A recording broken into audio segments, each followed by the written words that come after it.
نحمده ونصلي على رسوله الكريم اما بعد فاعوذ بالله من الشیطان الرجیم بسم اللہ الرحمن الرحیم آخری رات ہے سر نہ جھکانا لوگو حسن ادراک کی شمع نہ بجھانا لوگو کٹ گئے جو ناموں سے صحابہ کے لیے گلی کوچوں میں دوہراؤ اس کا فسانہ لوگو میرے واجب احترام بزرگوں بھائیوں دور دراز سے سفر کر کے یہاں تشریف لانے والے ہزاروں سنی ساتھیوں میرے بھائیوں وقت چونکہ مختصر ہے میں تمہیدی باتوں کو چھوڑ کر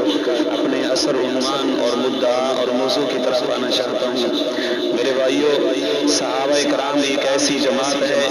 کہ جس جماعت کی ہر ادا کا ذکر اللہ نے قرآن میں کیا ہے صحابہ کرام کے ہر طرز عمل کو اللہ نے قرآن میں بیان کیا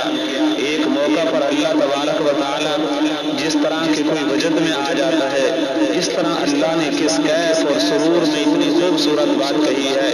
کہ جو شخص اس حقیقت سے واقف ہے وہ جھومنے لگتا ہے اللہ تبارک و تعالی ارشاد فرماتے ہیں والذین ہاجروا واخرجوا من دیارهم وأوذوا فی سبیلی میرے بھائیوں ایک آدمی الیکشن میں کھڑا ہوتا ہے اور آپ کے گاؤں کا چودھری اور نمبردار اس کی حمایت کرتا ہے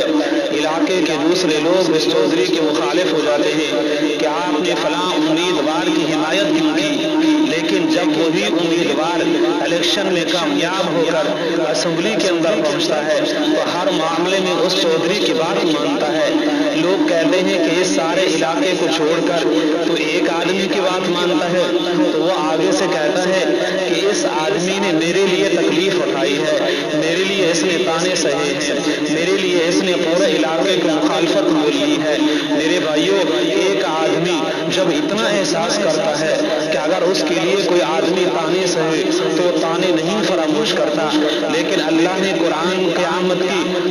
کی صبح تک رہنے والے کتاب میں ایک ایسی بات فرمائی ہے کہ والذین ہاجروا کہ وہ لوگ جنہوں نے میرے نبی کے لیے گھر چھوڑے ہیں ہجرت کی ہے علاقہ کو چھوڑا ہے بستیوں کو چھوڑا ہے تصور کرو کہ جس گاؤں میں رہتے ہو جو گھر تم نے بنایا ہے جو حویلی تم نے بنائی ہے جو مکان تم نے سجایا ہے جو فرنیچر تم نے لگائے ہیں جو گھر تم نے آباد کیا ہے تیرا محبوب کہے تو چھوڑ دے تو یہ نہ پوچھے کہ کیوں چھوڑوں چھوڑ کر اس کے علاقے کے اندر چلا جاؤں والذین ہاجروا وہ لوگ جنہوں نے نبی کے لیے ہجرت کی گھر بار چھوڑے اور صرف گھر بار نہیں چھوڑے قرآن پڑھو مکہ اور مدینہ میں 1,44,000 صحابہ میں سے صرف 10,000 صحابہ کی قبریں ہیں مجھے بتاؤ باقی 1,24,000 صحابہ 34,000 صحابہ کہاں چلے گئے کوئی قسطنطنیہ کے خطے میں جا کر سو گیا گھر مدینہ میں رہ گیا قبر اس کی قسطنطنیہ کے اندر بنی گھر ان کے مکے کے اندر رہ گئے لیکن قبریں ان کی مصر کے صحراؤں کے اندر بنی گھر ان کے مدینے میں رہ گئے قبریں ان کی افریقہ کے جزیروں میں بنی گھر ان کے تو مدینے کے اندر رہ گئے قبر ان کے ہمارے سندھ کے شہر ٹھٹھا کے اندر بنی گھر ان کے مدینے میں رہ گئے قبریں ان کے مکران کے ساحل پر بنی گھر ان کے مدینے کے اندر رہ گئے بچے ان کے مدینے کے اندر رہ گئے بیویاں ان کے مدینے کے اندر رہ گئی قبر انطاکیہ کی بستیوں کے اندر بنی قبریں ان کی روڈس کے شہروں کے اندر بنی اور پوری دنیا کے ایک ایک خطہ میں جہاں کوئی جہاز نہ پہنچا جہاں کوئی سیاح نہ پہنچا جہاں کوئی وفد نہ پہنچا محمد کا صحابی قرآن لے کر جزیروں کے اندر پہنچا بستیوں کے اندر پہنچا علاقوں کے اندر پہنچا سمندروں کے اندر پہنچا وادیوں کے اندر پہنچا کس لیے پہنچا محمد مصطفیٰ نے کہا نبی کا ساتھ دے کر پیغمبر کے لیے والذین ہاجروا واخرجوا من دیارهم اللہ نے صرف یہ نہیں کہا کہ ان لوگوں نے ہجرت کی بلکہ یہ بھی کہا کہ اخرجوا من دیارهم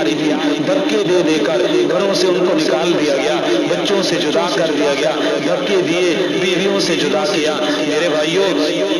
ایک شخص بچہ لے کر مکہ میں کھڑا ہے ہجرت کرنے لگا ہے ابو جہل نے بچہ چھین لیا اس نے کہا کہ لڑکی بھی مکے کی ہے یہ بچہ بھی مکے کا ہے تمہیں ہجرت کرنی ہے تو اکیلا چلا جا اس نے کہا بچہ لے لو مجھ سے بیوی لے لو نبی کو نہیں چھوڑ سکتا مدینہ میں رسول اللہ کی مجلس میں وہ شخص بیٹھا ہے حضور علیہ السلام نے فرمایا کہ تو کیوں پریشان ہے وہ شخص رو پڑا کہنے لگا کہ کملی والے آج مجھے 20 دن ہو گئے یہاں پہنچے ہوئے، رات کو بیوی بھی یاد آتی ہے، بچہ بھی مجھے یاد آتا ہے، ایک اکیلا بچہ تھا، آپ کی وجہ سے بچہ بھی میں نے چھوڑ دیا۔ رسول اللہ نے فرمایا کہ تو آ گیا ہے، اگر تو نے بچہ چھوڑا ہے، بیوی تو نے چھوڑی ہے تو کوئی بات نہیں ہے، جب تو نے محمد مصطفیٰ کو نہیں چھوڑا تو ساری دنیا تیرے قدموں کے نیچے ہے۔ وہ صحابی رسول ہے جس کا نام سعد ابن ابی وقاص ہے۔ میرے بھائیوں، قرآن کہتا ہے اخرجوا من دیارہم واوذوا فی سبیلی،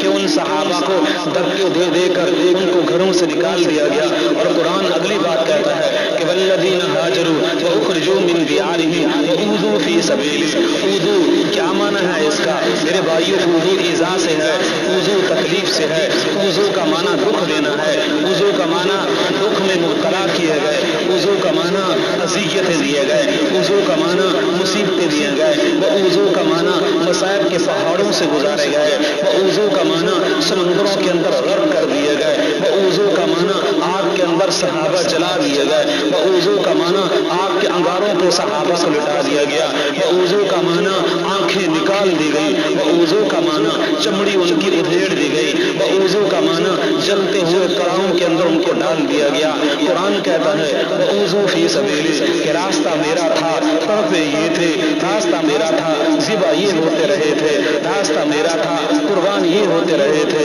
راستہ میرا تھا، ٹکڑے یہ اپنے جسموں کے کراتے رہے تھے، کبھی بدر میں ٹکڑے کرائے، کبھی احد میں ٹکڑے کرائے، کبھی خندق میں ٹکڑے کرائے، وہ کبھی فتح مکہ کے موقع پر ٹکڑے کرائے۔ جو بدر میں ٹکڑے ہوا اس کے رشتہ داروں نے یہ نہیں کہا کہ ہم اب احد کے اندر نہیں جائیں گے، بدر میں ایک بھائی گیا تھا تو احد میں 60 بھائی چلے گئے، بدر میں ایک بچہ گیا تھا تو احد میں سارا خاندان چلا گیا، سب کچھ لٹا دیا، لیکن محمد مصطفیٰ کو نہیں چھوڑا۔ میرے بھائیوں، قرآن کیا کہتا ہے کہ والذین ہاجروا واخرجوا من دیارہم واوذوا فی سبیلی۔ سیدنا عمر بن جموح رضی اللہ تعالی عنہ ٹانگ سے لگڑے تھے، پیغمبر نے فرمایا کہ تو معذور ہے۔ کہنے لگا یا رسول اللہ صلی اللہ علیہ وسلم، یہ غزوہ احد کا واقعہ ہے، میرا ایمان بڑا مضبوط ہے، رسول اللہ نے اجازت دے دی۔ اب عمر بن جموح کو دیکھو، جو ٹانگ سے بھی لنگڑا ہونے کے باوجود گھسٹ گھسٹ کر میدان جنگ میں جاتا ہے، میدان احد میں شہید ہو گیا۔ رسول اللہ نے فرمایا کہ اس کی لاش کو اونٹ پہ رکھو اور مدینہ لے چلو، اس کی لاش کو اونٹ کے اونٹ مدینہ میں دفن کرو۔ جب عمر بن جموح کی لاش کو اونٹ کے اوپر رکھا گیا تو اونٹ اٹھتا نہیں تھا، اونٹ چلتا نہیں تھا۔ صحابہ نے اس کے صاحبزادے کو بلا کر کہا کہ عمر بن جموح نے گھر سے آتے ہوئے کوئی دعا تو نہیں مانگی تھی؟ اس نے عرض کیا ہاں یا رسول اللہ صلی اللہ علیہ وسلم، گھر سے آتے ہوئے انہوں نے یہ کہا تھا اللہم لا تردنی الی اہلی، اے اللہ مجھے اپنے گھر والوں کی طرف نہ لے جانا۔ پیغمبر نے فرمایا کہ اس کی دعا قبول ہو گئی۔ تو پھر قرآن نے کیا کہا واوذوا فی سبیلی، کہ میرے راستے کے اندر مارے گئے۔ ایک بڑی عجیب بات کہتا ہوں، قرآن نے یہ نہیں کہا کہ والذین ہاجروا واخرجوا من دیارہم، انہوں نے ہجرت کی، گھروں سے نکالا گیا اور نکالنے کے بعد واوذوا فی سبیل النبی، نبی کہا کہ نہیں کہا کہ نبی کے راستے میں مارے گئے، یہ نہیں کہا کہ محمد کے راستے میں مارے گئے، یہ نہیں کہا کہ اسلام کے راستے میں مارے گئے، یہ نہیں کہا کہ قرآن کے راستے میں مارے گئے۔ میرے بھائیوں، آج تو میدان جنگ میں لڑے اور کہے کہ میں ملک کے لیے مارا گیا، میں قوم کے لیے مارا گیا، میں وطن کے لیے مارا گیا۔ جو ملک کے لیے مارا جائے آج تک اس کو سلامی دیتے ہو۔ بڑے بڑے لوگ مارے گئے، چمنڈا کے محاذ پر مارے گئے، یہ وطن کے لیے مارے گئے، یہ قوم کے لیے مارے گئے، یہ ملک کے لیے مارے گئے، یہ ٹینکوں کے نیچے مارے گئے۔ جو تیری زمین کے تحفظ کے لیے مارا جائے اس کو سلامی دیتے ہو، اور جس کو خدا نے واوذوا فی سبیلی میرے لیے مارا گیا، میرے نام پہ مارا گیا، میری توحید پہ مارا گیا، میری الوہیت کے لیے مارا گیا، میری ربوبیت کے لیے مارا گیا، میرے کلمے کے لیے مارا گیا، میرے دین کے لیے مارا گیا، میری توحید کے لیے مارا گیا۔ واوذوا فی سبیلی، میرے پیغمبر کا نام لے کر مارا گیا، میرے نبی سے توحید کا سبق پڑھ کر مارا گیا، میرے راستے کے اندر ٹکڑے کرا دیے گئے، لیکن نہ خدا کو چھوڑا نہ محمد مصطفیٰ کو چھوڑا۔